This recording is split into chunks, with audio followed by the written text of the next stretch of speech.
मध्य प्रदेश में शिक्षक पात्रता परीक्षा पास किए हुए चयनित शिक्षकों की समस्या थमने का नाम नहीं ले रही। पूर्व में डीपीआई और ट्राइबल विभाग ने कुछ चयनित शिक्षकों को नियुक्ति दी, लेकिन अभी भी लंबी अत्यधिक संख्या में चयनित शिक्षक अभी रोजगार के इंतज़ार में, अपनी नियुक्ति के इंतज़ार में दर दर भटक रहे हैं। इससे पहले चयनित अभ्यर्थियों ने खून से सरकार को पत्र लिखे, प्रधानमंत्री के नाम पत्र लिखा, मुख्यमंत्री शिवराज सिंह चौहान के नाम पत्र लिखा, जिसके बाद खून से पत्र लिखने के बाद चयनित अभ्यर्थियों ने जल सत्याग्रह किया, लेकिन फिर भी सरकार पर कोई असर नहीं पड़ रहा है। सरकार की तरफ से कोई भी संतोषजनक जवाब इन चयनित अभ्यर्थियों को नहीं मिल रहा है। आज एक बार फिर से मध्य प्रदेश की राजधानी भोपाल में आदिम कल्याण विभाग के चयनित अभ्यर्थी जो आदिवासी बच्चों को पढ़ाना चाहते हैं, जो आदिवासी समाज के बच्चों का हित करना चाहते हैं, उन चयनित शिक्षक, वो सारे चयनित शिक्षक एक बार फिर से राजधानी भोपाल में एकत्रित हुए हैं। इससे पहले अभी ये चयनित अभ्यर्थी मंत्री मीना सिंह के बंगले पर पहुंचे थे, लेकिन मंत्री हर बार इनसे मिलने में मुकरती हैं, किसी भी तरह के जवाब देने से बचती नजर आती हैं। आज फिर मंत्री इन लोगों से नहीं मिले, जिसके बाद अब ये चयनित अभ्यर्थी सतपुड़ा भवन पहुंचे हैं और लगातार ये यहाँ पे अपना ज्ञापन देने आए हैं और लगातार ये नियुक्ति की मांग कर रहे हैं, लेकिन सरकार की तरफ से कोई भी जवाब सामने नहीं आ रहा है। तो हम चयनित अभ्यर्थियों से बात करेंगे कि लगातार जो आप लोगों की समस्याएं बढ़ती जा रही हैं, उस पर सरकार का क्या कुछ रुख रहता है, क्या रवैया रहता है? सबसे पहले तो मैं आपको बताना चाहता हूँ, हमारी भर्ती 2018 में निकली थी जी। 2018 के बाद रिजल्ट हमारा 2019 में आया, फिर 2019 के बाद 2021 में जून के महीने हमारी प्रक्रिया स्टार्ट हुई जनजाति विभाग की। जो लिस्ट आई अभी नवंबर के महीने में, वो लिस्ट आई थी प्रारंभिक चयन और प्रारंभिक प्रतीक्षा दोनों को मिलाकर, लेकिन प्रारंभिक चयन को ही अंतिम चयन मान लिया इन्होंने, जिससे प्रारंभिक प्रतीक्षा वाले सारे अभ्यर्थी जो हैं हम वेटिंग में ही रह गए। यानी देखा जा रहा है कि लगातार विसंगतियां पाई जा रही हैं। जो नियुक्ति प्रक्रिया है आपकी शिक्षक भर्ती को लेकर, उसमें लगातार शुरू से ही देखा गया है कि विसंगतियां पाई गई। विसंगतियों के कारण ही मैडम अभी अभ्यर्थी वेटिंग में है, हम नहीं फाइनल चयन में होना था,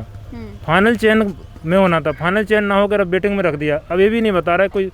मीना सिंह मंत्री जी के यहाँ गए थे तो वहाँ पहुँचे थे, तो फिर क्या बोला, कोई आया आप लोगों से मिलने? उनकी पीएस मिलने आई थी, मंत्री जी मिलने ही नहीं आई। हर बार का बहाना है, ये फर्स्ट टाइम नहीं है। इससे पहले भी आए, कई बार आए थे, लेकिन मंत्री जी कभी नहीं मिलती। तो मंत्री बीमार हो जाती हैं। हम मंत्री बीमार हो जाती हैं, मंत्री मिलती नहीं, मंत्री बीमार है, मंत्री बिजी हैं। आप महिला हैं, लगातार आप लोग 2018 से शिक्षक जो पात्रता परीक्षा है पास किया हुआ है आपने।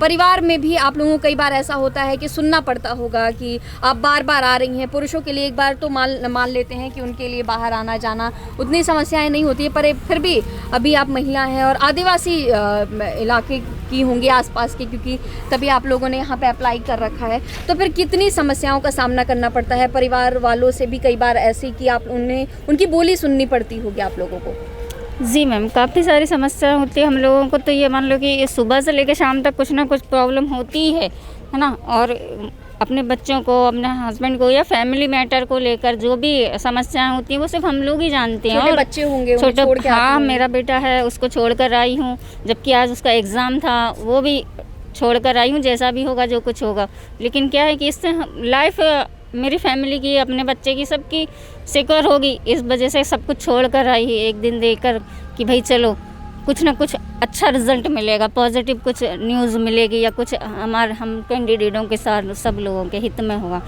लेकिन ऐसा कुछ होता नहीं है। करते तो बहुत हैं, लेकिन हम लोग भी ऐसा नहीं है कि प्रयास नहीं करते। इतने सालों से इंतज़ार करा शिक्षक भर्ती का, 7, 8, 9 साल के बाद भर्ती हुई है ना। उसके बाद फिर जैसे तैसे ये रिज़ल्ट आया 1 साल का, उसमें गैप कर दिया। रिज़ल्ट आने के बाद भर्ती की रोक रखी थी, फिर वो भर्ती जैसे तैसे स्टार्ट करने के बाद फिर यहाँ बैटिंग पे आकर रोक दिया है ना। क्योंकि दोनों विभागों में एक सेम ही कैंडिडेट हैं, लगभग सेम कैंडिडेट हैं, 2-3 सब्जेक्ट को छोड़कर बाकी सब में सेम है। तो हम लोगों को तो बहुत दिक्कत है और हम चाहते हैं कि आगे जल्दी से जल्दी प्रक्रिया हो ताकि हम लोगों का भी हित हो।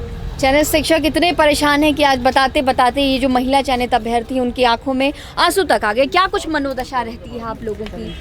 3 साल हो गए, 3-4 मैम 4 साल हो गए हैं। अब स्थिति ऐसी हो गई है कि लोग ऐसा कहने लग गए हैं कि अब उसका कुछ नहीं होगा, आप कोई दूसरा जॉब देख लो। अब हम ऐसी स्थिति में हैं कि हम कोई दूसरा जॉब भी नहीं देख पा रहे हैं और इसके लिए कॉन्फिडेंट भी नहीं है।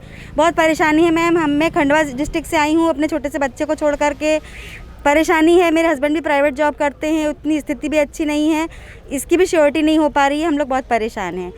सरकारी भर्तियों पर कितना भरोसा रह गया है आपको? मैम बिल्कुल भी भरोसा नहीं रह गया है। मुझे तो ये बात समझ में नहीं आती है कि जब एग्ज़ाम ले लिया, हम क्वालिफाइड है, फिर हम भी क्यों मांग रहे हैं? हमें हमारा अधिकार क्यों नहीं मिल रहा है? हम यहाँ क्यों खड़े हैं? हम भी हमारे 2 बच्चों को छोड़ कर आए हैं। एक बच्चे के एग्ज़ाम है, एक साल का बच्चा है, उसको हम उसकी दादी के भरोसे, उसके पापा के भरोसे छोड़ कर आए हैं। बहुत सारी दिक्कतें होती है और सरकार को ये सब मजाक लगता है। सरकार न जाने क्या सोचकर एग्ज़ाम निकालती है। हमें तो ये नहीं समझ में आता कि क्या प्रशासन को ये पता है कि जब उसने नियुक्ति करी, जब डीपीआई और ट्राइबल नियुक्ति कर रहे हैं, उन लोगों को भी पता है कि वो किस बेस पर कर रहे हैं? मुझे तो नहीं लगता, क्योंकि एक खिचड़ी बना दी गई है, बिल्कुल ही खिचड़ी बना दी गई है। समझ में ही नहीं आता कि एक ही अभ्यर्थी के नाम बार बार रिपीट हो रहे हैं। सामने वाला एक ही जगह पर ज्वाइनिंग लेगा ना, फिर बाकी की जो जगह खाली होती जा रही है उस पर वो लोग कुछ कार्रवाई कर ही नहीं रहे हैं। तो कैसे भरोसा करें हम सरकार पर? किसी के पास इतना टाइम नहीं होता कि एग्ज़ाम की तैयारी करें, फिर क्वालिफाइड हो जाएं, उसके बाद घर वालों को बोले कि अब हम धरना प्रदर्शन के लिए जा रहे हैं। घर वाले अगर अपनी बहुओं को पढ़ाते हैं तो कुछ सोचते हैं कितनी हमें छूट मिलेगी। लगातार मध्य प्रदेश में देखा जा रहा है कि जो आंकड़े सामने आए हैं उसमें मध्य प्रदेश में सबसे ज़्यादा शिक्षकों के जो पद खाली हैं, पर आप लोगों की अब तक नियुक्ति नहीं। जी मैम, वो अभी एक यूनेस्को का डाटा आया था, तो उसमें लगभग 1,90,000 शिक्षक के पद, मतलब स्कूलों में शिक्षक के पद खाली हैं। फिर भी हमारे जो अभी शिक्षक भर्ती शुरू की गई उसमें एकदम नाम मात्र के पद निकाले गए। जैसे विज्ञान में डीपीआई में 50 पद, हिंदी में 60 पद, सामाजिक विज्ञान में 100 पद निकाले। और ऐसा होने के बाद भी अभ्यर्थी थे जो संतुष्ट थे कुछ, लेकिन उनमें क्या किया गया कि चयन के दौरान ऐसी विसंगति देखी गई कि 2 विभागों के अंतर्गत नियुक्ति की जा रही है। तो पहले डीपीआई ने अपनी लिस्ट निकाली फाइनल, और वही लिस्ट जो है ट्राइबल ने उठा ली। तो क्या हुआ कि दो जगह नाम आ गए एक ही अभ्यर्थी का। तो जो हम लोग जो अभी वेटिंग के लिए भटक रहे हैं, वेटिंग की नियुक्ति करवाने के लिए, हम लोगों का फाइनल सिलेक्शन होना था, लेकिन इस मतलब खिचड़ी वाली प्रक्रिया की बदौलत हम लोग अभी वेटिंग के लिए भटक रहे हैं। जो हम लोग फाइनल सेलेक्ट हो जाते, क्योंकि जो डीपीआई ने ले लिए थे उसके नीचे के लड़के ट्राइबल में जाने थे, लेकिन वही ट्राइबल ने उठा लिए। तो हम लोग जो नीचे के थे वो तो हम वेटिंग में ही रह गए। और अब हम मांग कर रहे हैं कि इस प्रक्रिया को जल्दी से जल्दी पूरा किया जाए और हम लोगों को भी जितने भी पद खाली पड़े उन पर नियुक्ति दी जाए। ये शिक्षक अपनी समस्याओं को लेकर मध्य प्रदेश में राजधानी भोपाल में ज्ञापन सौंप रहे हैं, लेकिन सरकार की तरफ से इन्हें संतोषजनक जवाब नहीं मिल रहा है। लगातार देखा जा रहा है कि जो नियुक्ति हुई है, इससे पूर्व में जो डीपीआई और ट्राइबल विभाग द्वारा जो नियुक्ति की गई है उसमें विसंगतियां पाई गई हैं। एक कैंडिडेट के नाम कई बार हर लिस्ट में बार नाम सामने आ रहे हैं। अब आगे देखना होगा कि आज जो ये चयनित अभ्यर्थी यहाँ पर ज्ञापन देने आए हैं, उसके बाद सरकार का क्या कुछ रुख रवैया रहता है। वीडियो जर्नलिस्ट हर्षित मालवी के साथ मैं गरिमा श्रीवास्तव, द लोकनीति, भोपाल।